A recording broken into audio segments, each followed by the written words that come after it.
Buenas tardes.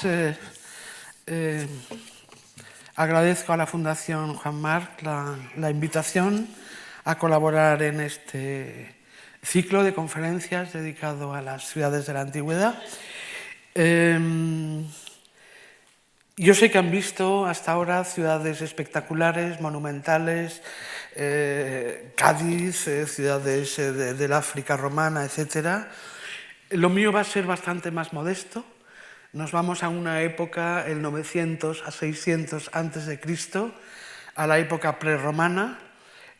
Aquí estaríamos, en Occidente, estaríamos prácticamente a finales de la prehistoria. Es mucho más modesto, no vais a ver grandes edificaciones monumentales, pero sí voy a mostrar lo que sabemos ahora de la ciudad de Tiro.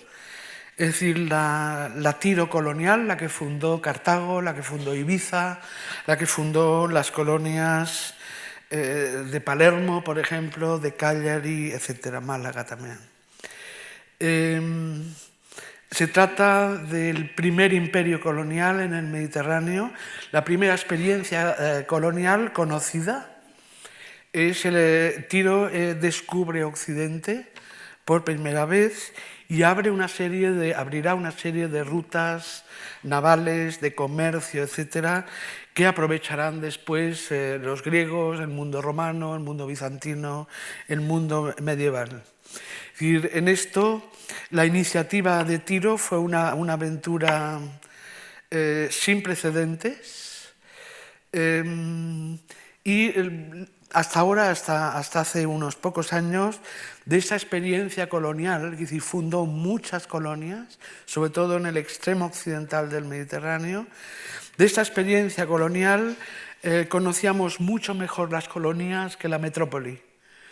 Primero por la guerra civil libanesa, 20 años de guerra civil, problemas en la zona, un país, ahora explicaré un poco la geografía, un país con grandes ciudades romanas monumentales. Allí todo es a lo grande, tipo los templos de Baalbek, como Palmira, por ejemplo, en Siria, es todo enorme y por tanto es muy difícil acceder a los restos arqueológicos anteriores a la Líbano romana, a las ciudades romanas.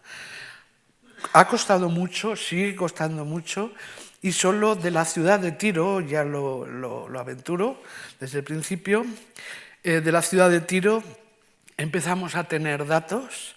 Solo a partir de 2015 hemos obtenido datos, a partir de 2015-2016. De momento es muy poco, veréis por qué, cuál es el problema, pero conocemos otros aspectos que llevamos excavando desde hace bastantes años, como es el mundo funerario, el mundo de la ideología, el mundo de esta sociedad que fundará Málaga, Cádiz, etc. Sobre la geografía, sitúo a Tiro en el Mediterráneo oriental. Tiro es la ciudad más meridional del Líbano. Los límites del Líbano actual corresponderían más o menos a esta franja costera de aquí. Tiro es casi la frontera con Palestina, con Israel. Aquí se inicia a 13 kilómetros, está la frontera con Israel. Arados ya es la costa de Siria. El Líbano actual es un país muy pequeño, pero significativo desde el punto de vista del relieve, de sus posibilidades. Por ejemplo, a diferencia de Israel o de Palestina, que es una costa arenosa, son playas, la costa del Líbano es una costa delimitada por montañas, los montes del Líbano, que lo que hacen es configurar en la costa una serie de bahías naturales, de ensenadas naturales, lo que convierte al Líbano, la antigua Fenicia, en una costa propicia, idónea a puertos, a construir puertos y aprovechando estas ensenadas naturales cuando todavía no existían los puertos construidos, ¿no? Aprovechas ensenadas, bahías rocosas, que es lo que tiene el Líbano, con una vocación marinera o naval milenaria, que no tuvo nunca, por ejemplo, Israel. No son navegantes, porque no tienen puertos. Es una playa muy poco propicia, una costa muy poco propicia a puerto. Siria es distinto, tiene puertos importantes, pero no tan bien configurados desde el punto de vista de relieve natural, etcétera, como el Líbano.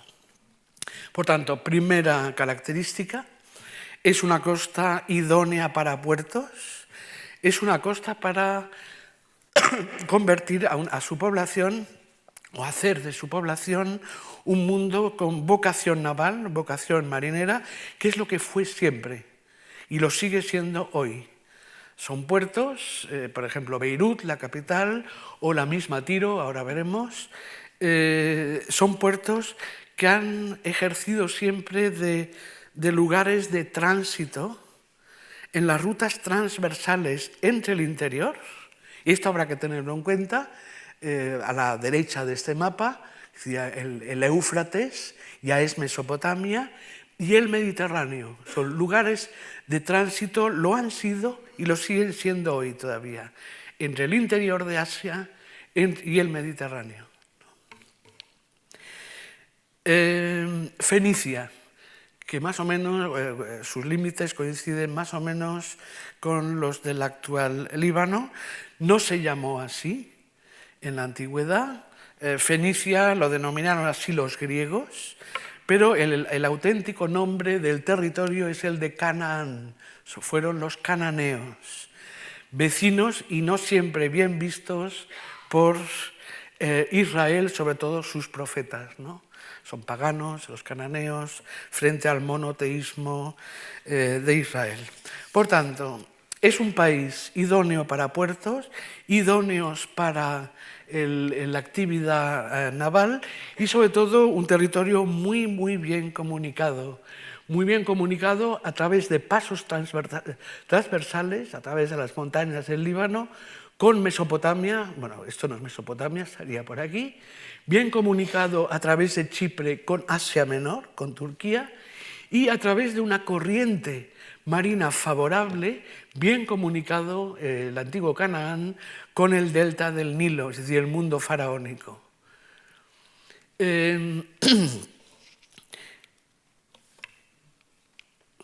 Son vistas que he puesto, fotografías por satélite, lo que veis aquí. Tiro sería esto, es una ciudad que entra en el mar, veremos por qué, su geografía, un poco su geomorfología. Esto aproximadamente es la frontera con el actual Israel. La bahía de Haifa, el famoso Monte Carmelo aquí, es una zona agrícola relevante y lo digo para situarnos la depresión del Jordán, el valle del Jordán, con el mar de Galilea. Es decir, en este sentido, Tiro estuvo siempre mucho mejor comunicada con el valle del Jordán y la bahía de Haifa, es decir, la Baja Galilea, que es todo esto de aquí, que al interior, hacia Mesopotamia. Y esto es una vista para hacernos un poco la idea, desde Tiro, desde la península de Tiro, actual península de Tiro, hacia el sur.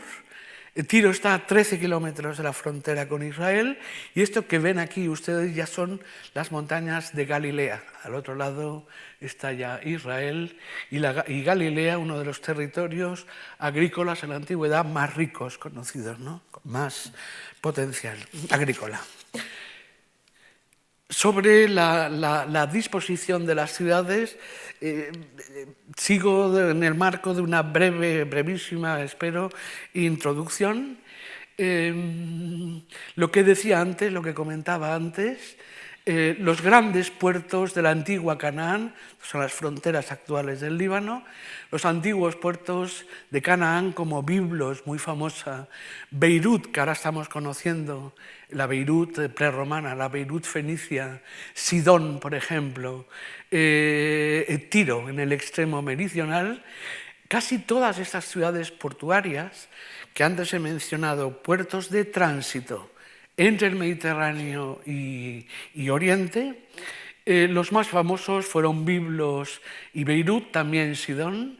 Son ciudades o son antiguos puertos bien comunicados con el interior, con las rutas hacia Mesopotamia. Por ejemplo, de Beirut a través del valle de la Bekaa, por pasos naturales, se accede directamente al altiplano de Siria, ¿no? Para que se hagan una idea, de Beirut a Damasco, que estaría por aquí, son 4 horas de coche. Es un paso natural que todavía se aprovecha hoy. Biblos, muy bien situada a través de pasos de montaña, o el río Orontes con Mesopotamia, con Chipre, con Creta, ¿no? Es decir, tuvo un rol importante en su comercio con Egipto. Y estoy hablando de 1000 años antes de Tiro o 1500 años antes del apogeo de Tiro, ¿no? Sidón también tiene pasos naturales a través de ríos, corrientes naturales, hacia el valle de la Bekaa y desde el valle de la Bekaa a Mesopotamia. Vamos a ver ahora Tiro. Tiro es la peor comunicada con el interior. No tiene acceso, es decir, son desfiladeros lo que tiene detrás, montañas muy altas, el Monte Hermón, por ejemplo, y el acceso hacia el interior, hacia Mesopotamia, el potencial cliente de toda la vida. En el intercambio de productos o con Egipto lo tuvo siempre muy mal. Nunca destacó Tiro antes del 900, sí las otras ciudades. Tiro empieza a destacar cuando los grandes imperios del Próximo Oriente, Mesopotamia, Egipto, inician su declive. Y cuando dejan de ser potenciales clientes en la demanda de mercancías, por ejemplo, mediterráneas, por ejemplo, de Chipre, el cobre, Quipros, la isla del cobre, que necesita Mesopotamia, necesita Egipto para su manufactura. En cuanto caen estos grandes imperios hacia el año 1000, hay una gran crisis en el Próximo Oriente y es lo más significativo, emerge Tiro. Tiro es la menos dependiente del comercio con los grandes imperios. Es una ciudad orientada al Mediterráneo, no a Oriente, no al este, no al interior de Asia. Por tanto, aprovecha una coyuntura de crisis para buscar aquellos recursos que antes, por ejemplo, Beirut o Sidón habían buscado en el interior, como la plata, por ejemplo, de Asia Menor, o el oro en Egipto, o el cobre también de Turquía, en un momento de crisis en que algunas ciudades empiezan a recuperarse, la misma Atenas, por ejemplo, la misma isla de Creta, Chipre, sabe aprovechar esta coyuntura, Tiro, para orientar todo el movimiento económico, es decir, todo el comercio de obtención de recursos, materias primas, no al oriente en declive, sino a un occidente desconocido, a tierras desconocidas, que es el Mediterráneo occidental. Tienen de todo, nadie había explotado el extremo occidental del Mediterráneo, y tienen entre Cerdeña, península ibérica, cobre, minas de Río Tinto, estaño, Extremadura, Portugal, oro en el interior y otras materias primas de primera necesidad. Es decir, Tiro, no lo debería decir, pero lo digo, es una ciudad oportunista, que sabe aprovechar el momento de declive de los demás para hacerse con un circuito que le va a hacer riquísima, va a enriquecer a la ciudad y a sus comerciantes y colonos. Y este es el origen de la diáspora, ¿no? Hacia Occidente, van a lo desconocido, pero tienen suficiente información como para llegar a los sitios, a los focos más ricos. Cerdeña tiene cobre, tiene metales, y sobre todo el foco de Río Tinto y sudoeste de la península ibérica, ¿no? Hay oro, hay plata, etc.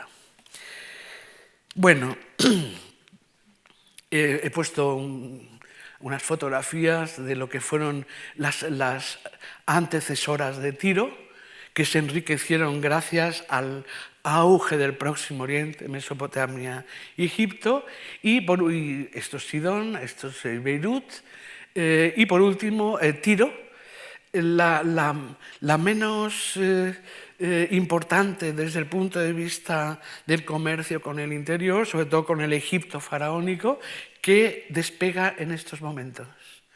¿Entiendes? Es muy hábil Tiro. Por eso están tan mal vistos los fenicios, ¿no? Porque aprovechan los malos momentos de los demás, ¿no? Bueno, sobre la geografía, muy brevemente, la geografía de Tiro. He puesto este mapa de finales del siglo XIX porque todavía se puede observar muy bien la configuración de lo que fue la ciudad de Sur, de Tiro, el nombre antiguo de la ciudad. Sabemos que fue una isla en medio del mar, alejada del continente, esto sería la línea de costa original, alejada unos 2 kilómetros y medio de tierra firme. De ahí la grandeza de Tiro. De todas las ciudades cananeas o fenicias, es la única ciudad insular y por tanto la mejor protegida. Y la describen muy bien, por ejemplo, los profetas de Israel, Isaías, Ezequiel, que aborrecen Tiro, ¿no? Es una ciudad pagana, es una ciudad riquísima, la conocieron en sus momentos de apogeo, de su gran imperio colonial en Occidente, 900 a 600, la vieron directamente y la describen como una ciudad en medio del mar, inexpugnable y amurallada. Es decir, muy difícil de conquistar y muy difícil de dominar, por estar en medio del mar y bien fortificada, ¿no? La maldicen, además, y le desean una destrucción en el próximo futuro, porque representa la antítesis de la capital que entonces está emergiendo en Israel, que es Jerusalén, una pequeña ciudad en zona desértica, muy sobria, es un mundo mucho más sobrio y más pobre que la Tiro ostentosa, a la que llega el oro, la plata de Río Tinto, llegan todos los metales occidentales. Este es el aspecto actual de Tiro, la antigua isla, la línea de costa discurría por aquí y todo esto es artificial, es el famoso istmo de arena que se fue formando entre la isla y el continente a raíz de la conquista de Alejandro Magno, es decir, mucho después de la Tiro que nos interesa aquí. Lo que cuenta el propio Alejandro o los historiadores que le acompañaron es que intentó conquistar Tiro, es el único que logró la conquista total de la ciudad. Nunca antes se había conseguido, ni los asirios, ni los babilonios, etcétera, como lo consiguió construyendo un dique entre tierra firme y la isla, un puente, y por el que pasó el ejército a la ciudad y la destruyó, la conquistó completamente. Se dice que con los siglos, Alejandro es mucho después de nuestra historia, ¿no? Es el siglo IV antes de Cristo, el apogeo de Tiro ya había declinado, es una ciudad, vuelve a ser una ciudad de segunda, y son los aluviones, las corrientes marinas, etcétera, que harán que se acumulen arenas contra el dique de Alejandro, transformando la isla en una península. Aquí sí hemos hecho sondeos, realmente es un istmo artificial, el de la actual península, pero habrá que estudiarlo mucho mejor porque no parece que un pequeño dique de Alejandro Magno provoque una transformación geológica tan espectacular, ¿no? La Tiro que se puede visitar hoy, el que logre visitarla, porque el turismo no llega, es una zona muy conflictiva, la del extremo sur del Líbano. Lo que se puede ver en la actualidad, y ahora ya paso a los fenicios, es sobre todo la ciudad romana. En la zona continental destacan sobre todo el acueducto romano, que es también a lo grande, como Palmira, como Baalbek, etcétera, todo muy grande. El famoso hipódromo se conserva muy bien, las gradas también, el hipódromo de época romana bizantina. Se dice, anécdota, se dice que la película de Ben-Hur se basó en este hipódromo. De hecho, es el hipódromo romano más grande conocido en la actualidad, ¿no? Las necrópolis, el Arco de Triunfo, que estaría por aquí. Esto en la parte continental, que en época romana ya es península, es después de Alejandro. Y en la parte de la isla, una zona excavada en los años 60, antes de la Guerra Civil, la zona de las basílicas romanas y bizantinas. Es también muy espectacular, muy monumental. Y aquí me voy a centrar, sobre todo más adelante, y es en esta zona de aquí, mucho más elevada y dominando los puertos de Tiro, tuvo 2 puertos, en esta zona que hemos denominado la Acrópolis, donde estamos excavando en la actualidad, desde 2015 y sobre todo desde esta primavera. Es decir, se me preguntan, ¿qué sabemos de la ciudad de Tiro? La ciudad, lo poco que hemos empezado a excavar, pero hemos dado con ella. Sabemos dónde excavar y dónde encontrar los restos fenicios debajo de los romanos. El final de esta historia monumental de la Tiro romana es lo que ven aquí. Fue muy famoso el terremoto del año 557 después de Cristo, que destruye la ciudad romana y la ciudad bizantina, una calzada romana. Esto es una calzada bizantina y fíjense cómo quedó la ciudad de Tiro después del famoso terremoto de finales del siglo VI, derrumbe de columnas, de iglesias, de basílicas, etc. Y así quedó durante mucho tiempo. Una aldea, una pequeña aldea de pescadores, después de la ciudad bizantina, muy poco poblada, y es la ciudad que describen los viajeros medievales que llegan a Oriente en la época de las cruzadas. De la época medieval, la catedral, en lo que sería la Acrópolis, la zona más elevada, como no, la catedral de los Cruzados, así se conservaba a finales del siglo XIX, una catedral gótica. Se está excavando en la actualidad, fue fundada por los francos, no me detengo más en estos periodos tan modernos, por los francos durante la Tercera Cruzada y está siendo excavado por un equipo francés, claro, ¿no? Son los francos los que construyeron una de las pocas ciudades góticas que se conocen en Oriente. Nos vamos ahora a las 2 zonas de excavación. Mostraré un poco lo que estamos haciendo, los datos que estamos extrayendo de esta necrópolis y de la ciudad. Estamos excavando en esta zona de aquí, Al-Bas. Fue primera línea de costa. Aquí es donde se nos pidió que empezáramos a trabajar cuando estábamos en Beirut haciendo otras cosas. Y con los años, llevamos ya bastante tiempo aquí, con los años lo que hemos descubierto es el cementerio de Tiro, el área funeraria de Tiro, durante su época de apogeo, del 900 al 600. De un cementerio se pueden extraer mucha información sobre el tipo de sociedad, sobre sus creencias religiosas, sobre su ideología. Pero hace falta excavar la ciudad también, que es lo que acabamos de empezar hace muy poco en esta zona de aquí, al lado de los franceses, con su gótico francés. Los españoles hemos empezado a trabajar en esta zona. Explicaré por qué, porque es la única zona que no tiene edificios romanos, ni bizantinos, ni helenísticos, que nos permite acceder directamente a la ciudad fenicia.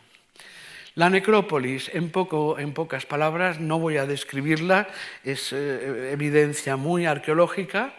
La necrópolis es una necrópolis de incineración en urnas, todo esto son urnas cinerarias. La necrópolis aparece aquí, en una antigua playa, lógicamente. Estamos hablando de primera línea de costa, fue una antigua playa y estamos a unos 5 metros bajo superficie, ¿no? Se puede imaginar en agosto lo bien que se está aquí abajo, ¿no?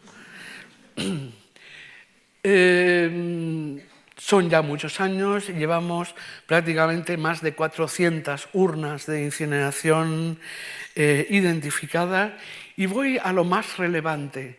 Es decir, ¿qué datos hemos extraído del estudio del cementerio de Tiro y que nos obligan a reflexionar sobre muchos aspectos importantes de la categoría de Tiro en esta época, en la época colonial, ¿no? En primer lugar, es un espacio funerario. Hasta entonces, Beirut, Sidón, etc., habían utilizado áreas para enterrar a los difuntos de la ciudad, pero siempre en conjuntos no demasiado uniformes, un grupo de tumbas aquí, otro grupo de tumbas allí, es decir, no, sin la idea de unidad. Y aquí la idea de unidad, es decir, de cementerio comunitario, es muy claro, es muy clara. Todos se entierran en el mismo sitio. Sabemos la extensión que pudo tener el cementerio de Tiro, hasta más de 2 kilómetros de extensión. Y aquí se enterró los antepasados, los difuntos, de una comunidad que tienen muy clara la idea de espacio común, no de enterramientos más o menos dispersos, sino es un espacio común a la ciudadanía de Tiro. Es el cementerio urbano. Segundo dato importante, voy mostrando diapositivas, pero el discurso es otro, ¿no? No hay niños, no hay ni una sepultura infantil de 400, ningún enterramiento infantil. Y esto también es significativo, a diferencia de épocas anteriores, en Beirut, en Sidón, en Biblos, donde se entierran indistintamente adultos y niños en un mismo pequeño espacio, aquí no hay niños. Por debajo de 14, 13 años no hay ningún enterramiento. Se entierran en otra parte. ¿Esto qué significa? Y no son las elucubraciones típicas de los arqueólogos que dicen tenemos mucha imaginación, y tenemos, ¿eh? Pero, ¿qué significa? Que en el cementerio de Tiro, el cementerio de la ciudad, hay 2 categorías de personajes. Los que tienen derecho a ser enterrados en el cementerio de la ciudad y los que no tienen derecho o estatus suficiente para ser enterrados en el cementerio común, ¿no? Que son los niños. Como en tantas sociedades antiguas, primitivas, el niño no ha accedido todavía a la adolescencia, a la edad adulta, no tiene derechos. Por tanto, hay que hablar de derechos, hay estatus, hay derechos de ciudadanía que antes del apogeo de Tiro no conocíamos. Otra característica, y procuraré no extenderme demasiado, pues si no, la imaginación, el tipo de tumba que predomina en el cementerio de Tiro es esta que ven aquí. Son tumbas, incineraciones formadas por 2 urnas gemelas. Esta es esta, vista desde arriba, vista lateral, con los jarros conteniendo líquidos, etcétera, de las ofrendas. Y ha sido otra de las sorpresas. La primera, no hay niños, por tanto hay estatus social diferenciados en esta necrópolis. Y la otra, al comprobar que en estas urnas, tumbas dobles, los restos óseos del difunto, incinerado, aparecen siempre en una de las 2 urnas. En la otra, solo cenizas. Es decir, se ha separado el cuerpo. Lo que podríamos decir es la ceniza o el humo o el aire, No lo sé. No sabemos a qué obedece, porque no tenemos textos que nos hablen tan claramente de la religión fenicia, en qué creen, ¿no? Pero sí diré que siempre van acompañados de 2 jarros, un plato, muchas veces conteniendo comida, y es la comida no para el difunto, no confundir, el difunto está muerto. Es la comida para el alma o el espíritu del difunto que, según las creencias de toda esta zona del Próximo Oriente, el alma o el espíritu del difunto, al morir, al separarse del cuerpo, inicia un viaje muy largo, muy penoso, hasta llegar o al cielo, al infierno o a la tierra prometida. Es un viaje tan largo que necesita beber, comer. Es decir, estos jarros conteniendo líquidos son ofrendas para la libación y comida para el espíritu que emprende este viaje. Roma tomará también toda esta ideología del viaje, ¿no? Del largo viaje del alma o del espíritu.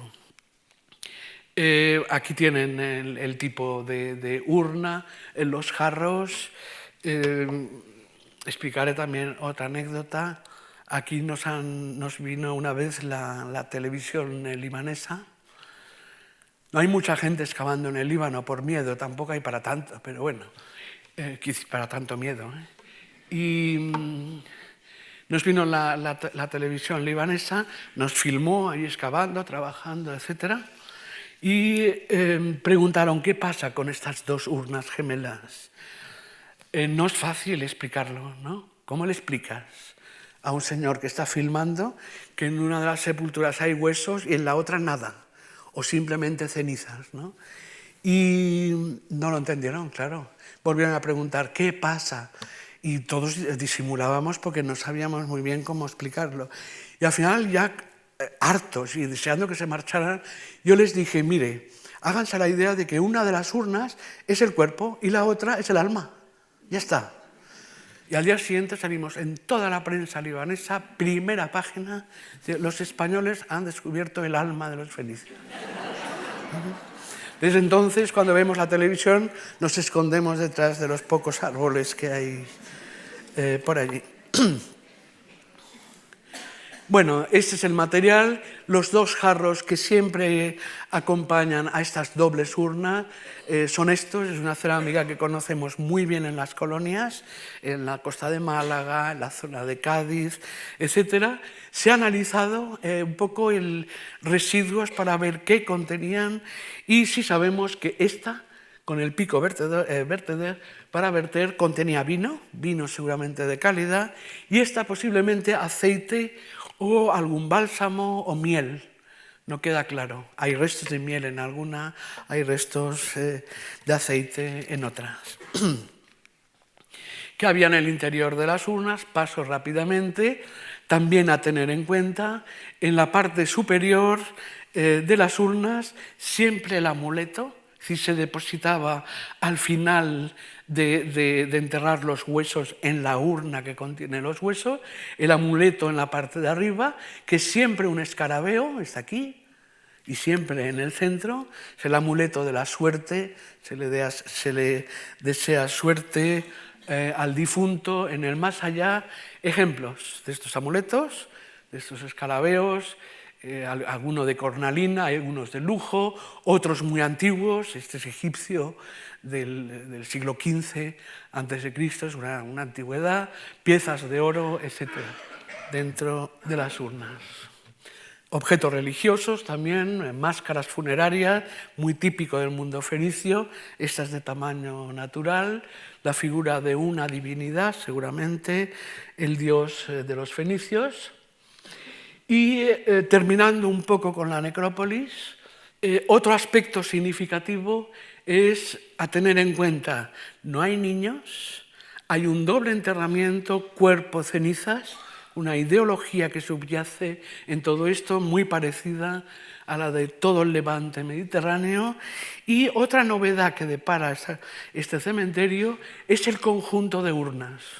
a veces formando superposiciones o montañas de urnas superpuestas unas encima de otras, y lo curioso, habiendo espacio de sobras para colocarlas horizontalmente.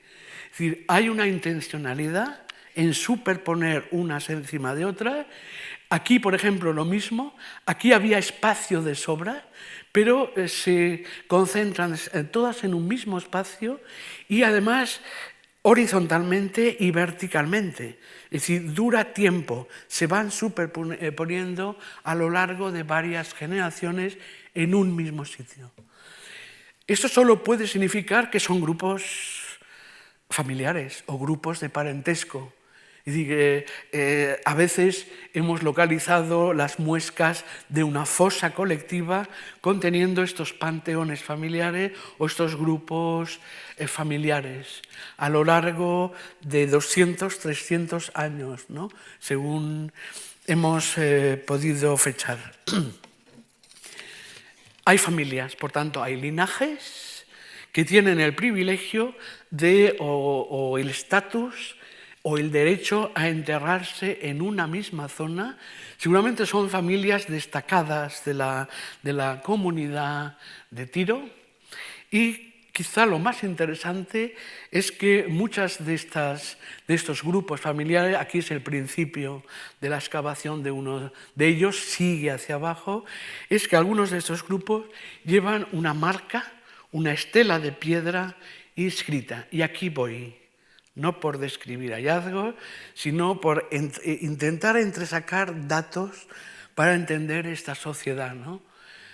Estos grupos familiares que se distinguen del resto por su panteón, por su unidad familiar, normalmente van asociados a una estela de piedra, a un hito funerario con inscripción. En este caso, aquí empieza el grupo familiar, sigue hacia abajo a medida que excavábamos, la estela tumbada, porque esto es la antigua playa, estaban hincadas verticalmente y con el oleaje, las construcciones posteriores, labores agrícolas, han derribado estas estelas que hallamos siempre en esta posición. Esta es esta. Si la situamos verticalmente, comprobaremos por la densidad o el grosor de la antigua playa que la inscripción, el nombre de la familia, destacaba por encima de la superficie de la playa. Era visible el nombre del difunto. ¿Qué es este nombre? Los epigrafistas han estado estudiando, los que entienden de escritura antigua, han estado estudiando muy bien estas inscripciones, y ahí va otra de las sorpresas. Estas inscripciones dan siempre el nombre, el patronímico, si queréis, el apellido de una familia, que en el Antiguo Testamento y en la antigua Fenicia se las denomina casa familiar. La casa de David, la casa de Abraham. Es decir, son linajes que toman el nombre del primer antepasado, David, ¿sí? En este caso es lo mismo. Los epigrafistas nos dicen que las inscripciones de estas estelas no son contemporáneas de los últimos enterramientos, sino de los más antiguos. Es decir, nos está dando el apellido o el patronímico de la familia, del antepasado, ¿sí? Y vamos más allá. Si el antepasado lo podemos fechar bien en el inicio de este cementerio, que es hacia el 900, podemos concluir que en el 900 o finales del siglo X en Tiro están pasando muchas cosas. Primero, emerge como potencia colonial. Segundo, se le está configurando una sociedad en que ya surgen linajes quizá aristocráticos, con derecho a estela de piedra, a inscripción, familias asociadas a estos linajes y una ciudadanía de la que de momento están excluidos los niños. Porque es una ciudadanía que tiene derechos y tiene estatus a un mismo espacio. Aquí un ejemplo final ya, y dejo la necrópolis. Una de las más recientes que hemos excavado, la doble urna. el último enterramiento de todos, siguen apareciendo debajo, la estela lógicamente tumbada en una playa que se mueve la superficie por oleaje, la estela, pero que puesta verticalmente es esta de aquí, la pequeña inscripción que remite desde el punto de vista epigráfico, de tipo de escritura, no a este señor de aquí, sino al primero de todos, el que sacas en la roca virgen, el primero, el que inicia el linaje, ¿no? Significativo, en esta se ve muy bien también, cómo la parte de la inscripción, no sé si ven las diferencias de color, es lo que asomaba por encima de la superficie de la necrópolis, y esto estaba enterrado o hincado al lado de la tumba, ¿no? Bueno, el aspecto, esto es una restitución virtual, como no, el aspecto que debió de tener la necrópolis, con las estelas y las inscripciones asomando, es decir, era visible en el espacio, era visible la familia, el linaje, el nombre de cada uno de los enterrados en esta antigua playa. Anterior a Alejandro, todavía no existe el istmo, y frente a al cementerio de la ciudad de Tiro amurallada, ¿no? Los 2 kilómetros más o menos de distancia. De la ciudad de Tiro, he avisado antes, estamos empezando. Lo que más nos ha costado es encontrar el espacio idóneo para ir directamente a la ciudad fenicia. Esta es una reconstrucción que hemos hecho del aspecto que tuvo la ciudad insular de Tiro antes de Alejandro, en la época de su apogeo. Lo hemos hecho a través de una fotografía aérea, en base a una fotografía aérea de 1923-24, eliminando el istmo. Este sería el aspecto. Esto de aquí sería la Acrópolis, con el templo principal de la ciudad, bien descrito por los profetas de Israel, descrito y maldito. Y los 2 grandes puertos de la ciudad, el norte, el de sur, están muy bien situadas, y aquí ya la frontera con Galilea. El sitio donde hemos empezado a excavar, que es esta zona de aquí, y se ha escogido porque hay muy pocos edificios bizantinos romanos. Esta es la zona donde hemos empezado el 2015 y sobre todo a excavar en el 2016. La suerte, estos son los restos de los grandes monumentos romanos bizantinos caídos, derrumbados a raíz del famoso terremoto del siglo VI después de Cristo, que arruinó Tiro completamente, y el acceso ya directo aquí a edificios monumentales de época fenicia por primera vez. Esta ha sido la campaña de esta primavera pasada, 2016, un edificio monumental con goznes para puertas, es decir, que es el límite de la Acrópolis asomando a los puertos. Debió ser una de las puertas monumentales de la ciudad fenicia. Los hallazgos que nos ayudan a fechar son cerámicas que en Occidente las conocemos desde hace mucho tiempo. Y otros edificios de nuestras excavaciones y de otros equipos, como son los templos monumentales de la época. Restos de un templo fechado hacia finales del siglo VII, 600, que estaría situado aquí, y otro templo, este de aquí, otro templo fenicio, situado ya en la zona exterior a la Acrópolis. Con esto termino, no esperen mucho más de la ciudad, porque solo acabamos de empezar, pero sabemos dónde está, que es lo principal, no se nos va a escapar. Estamos excavando aquí arriba de momento, pero sabemos que continúa. Hay niveles mucho más antiguos, hasta el segundo milenio antes de la era, cerámicas micénicas. Y termino mostrando unas pocas diapositivas de una colonia fenicia de Occidente que os he seleccionado, pero también con varios apuntes que cabe inferir de la arqueología. Esto sería una vista hacia el Mediterráneo, hacia Occidente, desde Tiro. Estos son los arrecifes muy cerca de la isla, de la antigua isla de Tiro.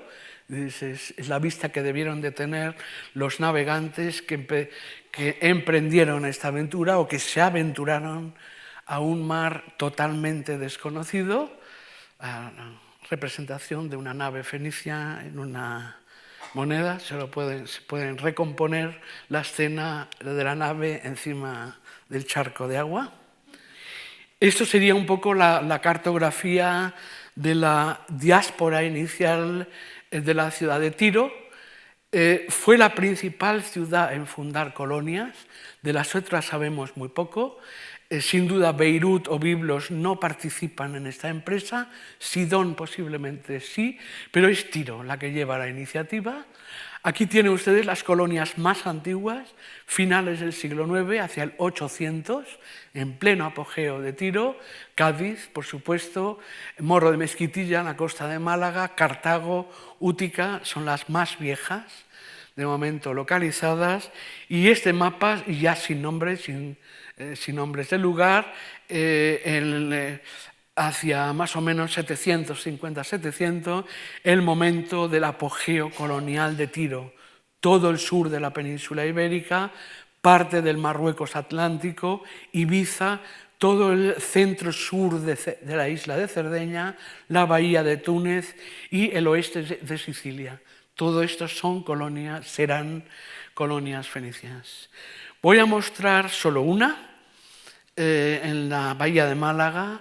No voy a mostrar la arqueología, sino los datos que hemos podido inferir de la excavación de esta colonia. Aquí trabajamos antes del proyecto de Tiro. Cuando surgió lo de Tiro, debo decir que los dejamos plantados y nos quedamos en el Líbano todos estos años, pero lo pueden seguir, se ha conseguido salvar el yacimiento como parque arqueológico protegido. Estamos hablando de esta zona de aquí, la bahía de Málaga, a orillas del río Guadalhorce. Es el río más grande de la provincia de Málaga, si no el más grande de la Andalucía mediterránea. Esto es una reconstrucción también geológica de lo que fue en la antigüedad. Aquí, esto sería Málaga capital, estamos a unos 4 kilómetros, el yacimiento, a unos 4 kilómetros de Málaga capital. Se ha descubierto sobre todo por las obras recientes o no tan recientes en el aeropuerto de Málaga. Es decir, el aeropuerto internacional de Málaga, la continuación hacia el mar es esta zona arqueológica. Es una antigua isla en medio del delta del Guadalhorce. No sabemos el nombre de esta colonia, sabemos que es fenicia y por su cultura material podemos afirmar que es una colonia tiria, es decir, fundada por Tiro hacia el 800 antes de la era. Este es el nombre actual del yacimiento, se le conoce como Cerro del Villar. Una restitución del delta del Guadalhorce con la antigua colonia insular, también significativo. Fundan esta colonia en una isla, es decir, la fundan en tierra de nadie, no en tierra firme, es decir, que es tierra indígena, es decir, propiedad de los indígenas del interior. Fundan la colonia en un islote bien protegido, en mitad del río Guadalhorce y, por tanto, en un territorio que podemos definir como territorio neutral, no es de nadie. Y vuelvo a insistir sobre estos aspectos que demuestran o evocan la habilidad de estos fenicios. No se comprometen, van al sitio donde haya menos problemas, por supuesto, y más ganancias, ¿no? Esto es una vista aérea de la zona. El Guadalhorce ha cambiado de curso, el caudal es mucho menor en la actualidad, todo esto era el delta, y esto sería la impronta de la antigua isla del Cerro del Villar en medio de una planicie de aluvión, ¿no? Es decir, transportada por los aluviones del río Guadalhorce. A destacar 3 o 4 cosas, no me voy a detener mucho. En primer lugar, las viviendas. Son viviendas típicamente fenicias, solo nos quedan los zócalos. Las paredes de adobe o de ladrillo se han derrumbado, se ha erosionado con los siglos, nos queda la impronta de la base de estas casas. ¿Qué destaca de estas casas? Que son enormes. Son casas de 8, 9 y 10 habitaciones, que está pronto dicho, ¿no? Muchas de ellas, por lo que hemos podido ver, con un espacio central abierto, es decir, las habitaciones en torno a un patio central abierto que da luminosidad a las demás habitaciones. Hay de todo, hay restos de cocina, de actividad culinaria, de actividad doméstica, pero siempre en cada una de estas grandes casas del Cerro del Villar, siempre una habitación destinada a almacenaje de grandes contenedores, de grandes ánforas, una forma típicamente oriental. Tenemos la misma forma de ánfora en Tiro, ¿no? Es decir, son viviendas, pero también zonas de almacén, de víveres y de productos. Y ahora veremos de qué va esto, ¿no? De estas casas y de la dimensión de las casas del Cerro del Villar, si calculamos, es una media que usan los demógrafos, ¿no? 5 o 6 personas por casa, una familia nuclear muy justa, cabe calcular para esta colonia, que no es de las más grandes, una población de unos 100, 120 habitantes, en la época de su apogeo, que es el 800 posterior a Tiro, pero es la época del apogeo colonial de Tiro, 800 a 600. El otro aspecto que cabe señalar en estas colonias y la del Cerro del Villar como muestra, ¿no? Muchas de estas grandes viviendas, como esta de aquí, un espacio abierto aquí, los rojos son siempre los muros de adobe, lo que veis así en color gris son los zócalos de piedra de los muros de esta casa. Es una vivienda de grandes dimensiones, esta de aquí, delimitando 2 calles, una aquí y otra aquí. Esta calle coincide con el centro de la isla del Cerro del Villar, fue un eje norte-sur que atravesó toda la isla como vía central o vía de comunicación central.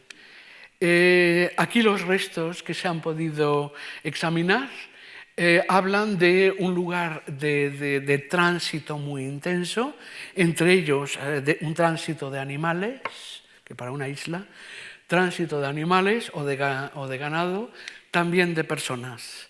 Pero lo más curioso es que al otro lado de la gran vivienda, lo que hemos excavado aquí son pequeños compartimentos orientados a la calle, a esta calle central, pequeños compartimentos centrados de construcción muy leve, ¿no? De madera, de barro, es decir, no es la construcción sólida de las viviendas, las grandes viviendas de los mercaderes tirios o fenicios, son pequeños habitáculos y cerrados normalmente, o alguno con un depósito detrás donde se manufactura metal o se preparan objetos de metal, y cada una de estas tiendas, las hemos llamado tiendas, exponiendo hacia la calle productos. Por ejemplo, en esta vivienda había ánforas conteniendo víveres, por supuesto, en venta y abiertos a los visitantes del exterior, que tenían que ser forzosamente indígenas del Valle del Guadalhorce, otros colonos que venían a vender y a comprar aquí. En esta otra tienda encontramos restos de polvo de plata. Polvo de plata que seguramente procedente de minas del interior, aquí se preparaba para venderlo al cliente que visitaba esta calle de mercado, es un mercadillo, ¿no?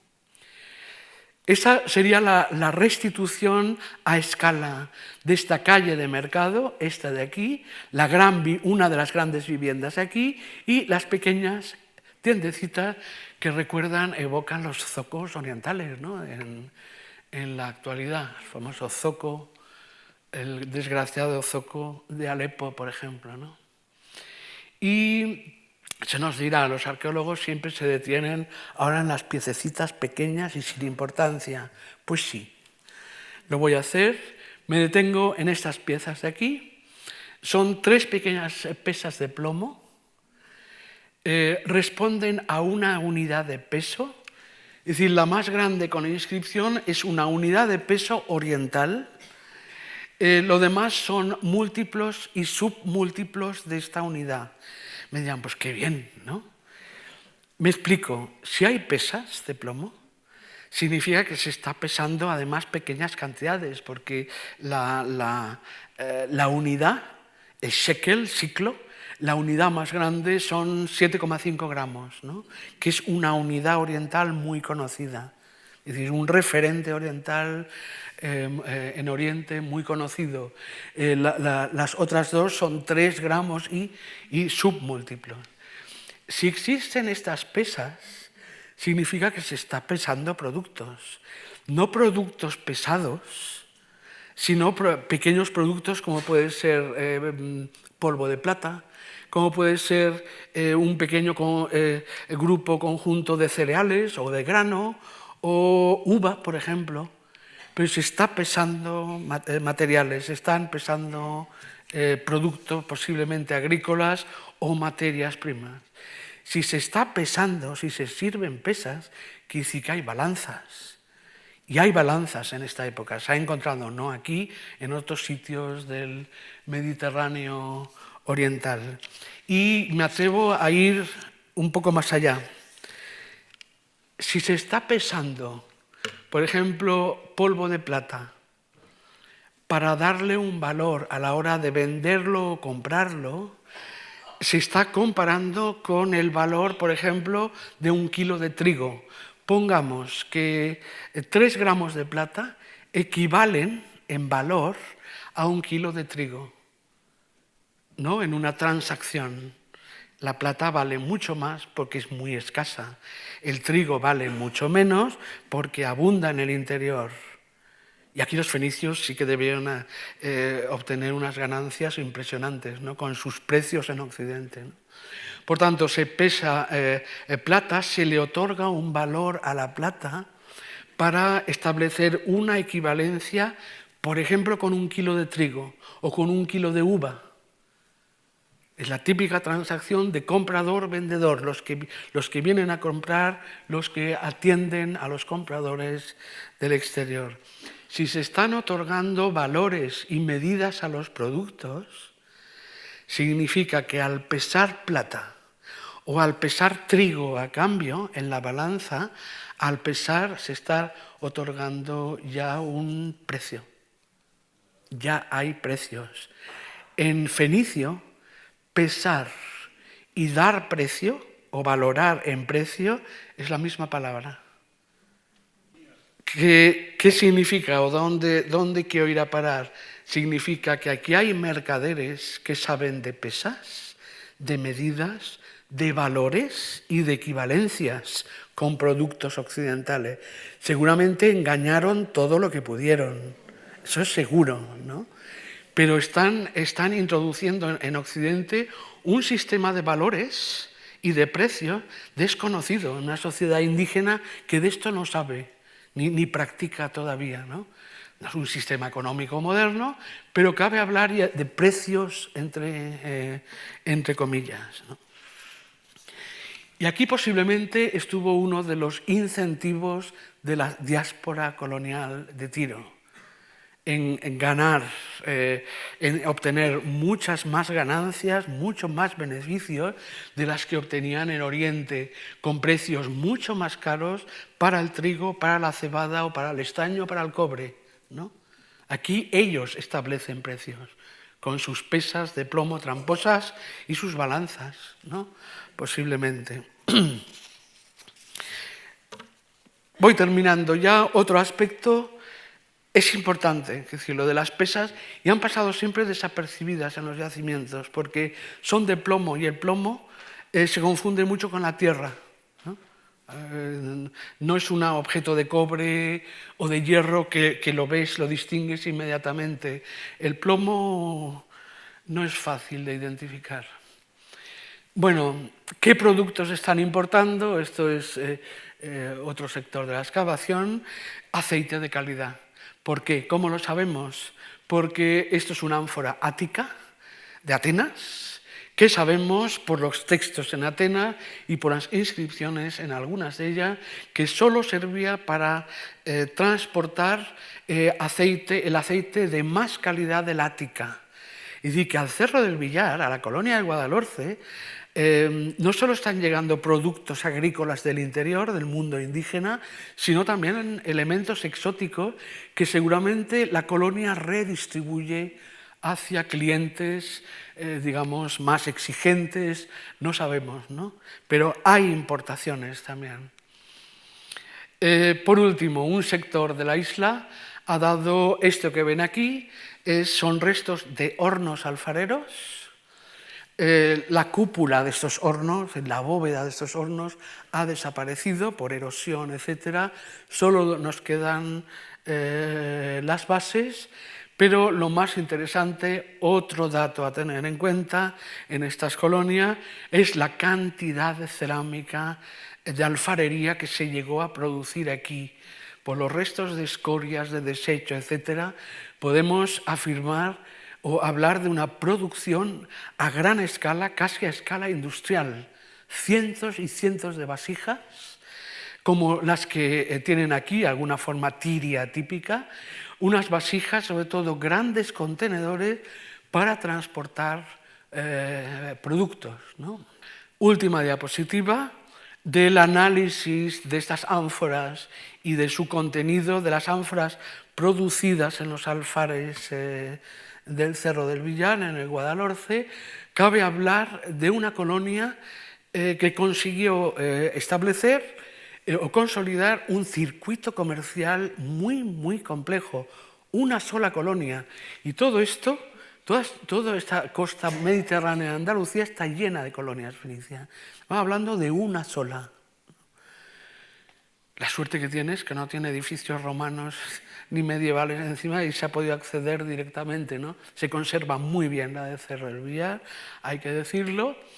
Esto sería la del Cerro del Villar. El número 7 es el número que han otorgado los laboratorios a las arcillas fluviales del Guadalhorce con las que se confeccionaron estas grandes ánforas, estos grandes contenedores. Hoy es posible en laboratorio hacer un mapa de arcillas fluviales por componentes geológicos, químicos, etc. Y analizando una sola vasija o un solo fragmento es posible saber su procedencia.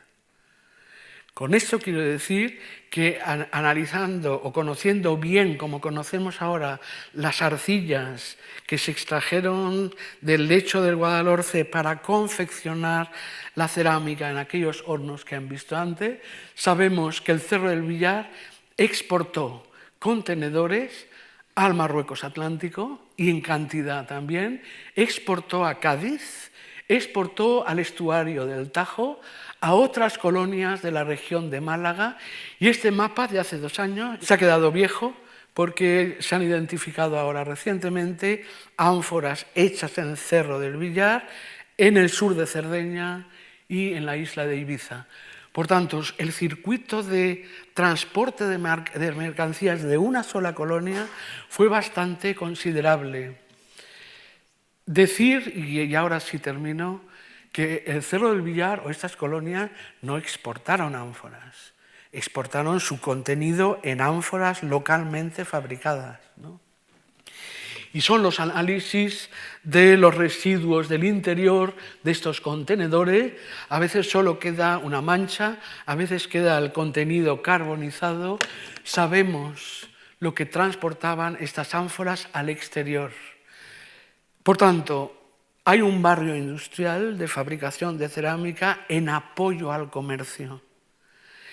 Es un comercio sobre todo de productos agrícolas o también productos manufacturados, metal también, objetos de metal.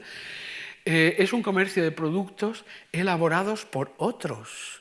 Es una isla, ahí no hubo campos de cultivo. Sabemos que el trigo viene del interior, del mundo indígena, con el que tuvo que haber acuerdos y pactos políticos. Unos producen, otros exportan, pero en cualquier caso, lo que es esta colonia, al menos esta colonia, cabe definirla como un centro regional de redistribución de mercancías elaboradas por otros. Un centro de mercado, es un centro de redistribución, es decir, en suma, la empresa fue un éxito, duró 200 años, en el 600, a medida que declina Tiro, las colonias desaparecen. En su lugar, sus sucesoras serán las grandes ciudades púnicas, Cádiz, Malaca, Málaga, Ibiza, etc. Pero este elemento de comercio, de acuerdos con el mundo indígena, de habilidades artesanales, desaparecerá. Por utilizar la última frase, hay que decir que según se desprende de las colonias, al menos de esta, del estuario de Guadalhorce, de lo que sabemos de Tiro, de su sociedad, puede decirse que es un mundo muy bien organizado, sumamente organizado, muy especializado y formado por mercaderes seguro, por transportistas, por artesanos, por marinos. Es decir, es una sociedad compleja la que conforma cada una de estas pequeñas colonias. Y nada más. Gracias.